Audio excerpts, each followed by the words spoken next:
আমাদের এই যৌথ প্রক্রিয়া বা এই প্রক্রিয়াকে আমরা নাম দিয়েছি গণতান্ত্রিক সংস্কার জোট। আমরা দেখেছি ঐক্যমত কমিশনে প্রত্যক্ষ এবং পরোক্ষভাবে নানান শক্তি নানাভাবে সংস্কারের বিরোধিতা করেছে এবং বাধাগ্রস্ত করার চেষ্টা করেছে, কিন্তু আমরা যারা সংস্কারের পক্ষে, পরিবর্তনের পক্ষে এবং গণ অভ্যুত্থানকে সফল করার জন্য, তার আকাঙ্ক্ষাগুলোকে সফল করার জন্যই আন্তরিকভাবে কাজ করে এসেছে। এখন আমরা যারা আন্তরিকভাবে চাই, আমরা সেই রাজনৈতিক শক্তিগুলো ঐক্যবদ্ধ আজকে হয়েছি। আমাদের এই ঐক্য প্রক্রিয়া আজকে শুরু হয়েছে এবং এটা চলমান থাকবে। আমরা বাংলাদেশের লিলি বিউটি সোপ, যার অ্যান্টি এজিং গুণ তারুণ্য ধরে রেখে ত্বকে করে উজ্জ্বল, তারুণ্যময় উজ্জ্বল ত্বকের জন্য। রিমার্ক। মানুষকে আমরা আহ্বান করছি, বার্তা দিচ্ছি, যারা গণ অভ্যুত্থানের পক্ষে, সংস্কারের পক্ষে শক্তিগুলো আমরা ঐক্যবদ্ধ হচ্ছি। আমরা বাংলাদেশকে পুরাতন রাজনীতির পথে আর ফেরত যেতে দিব না।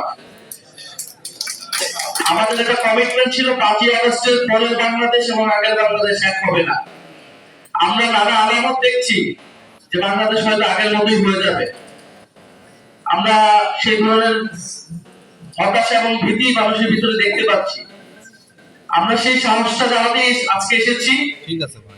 আমরা আমাদের শক্তি সামর্থ্য দিয়ে বাংলাদেশের যে পরিবর্তনের যাত্রা শুরু হয়েছে সেই যাত্রার পথে থাকবো, এবং যারা অন্যান্য রাজনৈতিক দল রয়েছে যারা এই পরিবর্তনের পক্ষে কাজ করতে চায়, আমরা তাদেরকে আহ্বান জানাবো এই ঐক্য প্রক্রিয়ায় যুক্ত হতে। এই ঐক্য প্রক্রিয়া চলমান থাকবে। আমরা 3টি রাজনৈতিক সংগঠন সংস্কারকে সামনে রেখে বাংলাদেশের জাতীয় মর্যাদা এবং অর্থনৈতিক মুক্তির প্রশ্নকে সামনে রেখে আমরা ঐক্যবদ্ধ হয়েছি। আমাদের এই যৌথ প্রক্রিয়া বা এই প্রক্রিয়াকে আমরা নাম দিয়েছি গণতান্ত্রিক সংস্কার জোট। আমরা গণতান্ত্রিক সংস্কার জোট বলছি এই কারণে যে বাংলাদেশে বিগত 16 বছর এই লড়াইটা কিন্তু হয়েছিল গণতন্ত্রের জন্য, গণতন্ত্র প্রতিষ্ঠার জন্য। সেই গণতন্ত্র প্রতিষ্ঠার জন্য সংস্কারের আলাপ তোলা ছিল। ফলে নির্বাচন কেবল ক্ষমতার পরিবর্তনের জন্য হবে না। এই নির্বাচনটাকে আমরা রাজনৈতিক নির্বাচনে পরিণত করতে চাই দেশ বদলের জন্য, সংস্কার প্রক্রিয়া বাস্তবায়নের জন্য এবং আমাদের অর্থনৈতিক মুক্তির যাত্রাকে অব্যাহত রাখার জন্য আমরা এই নির্বাচনে অংশগ্রহণ করতে চাই এবং আমরা সেটা ঐক্যবদ্ধভাবে অংশগ্রহণ করবো নির্বাচনে।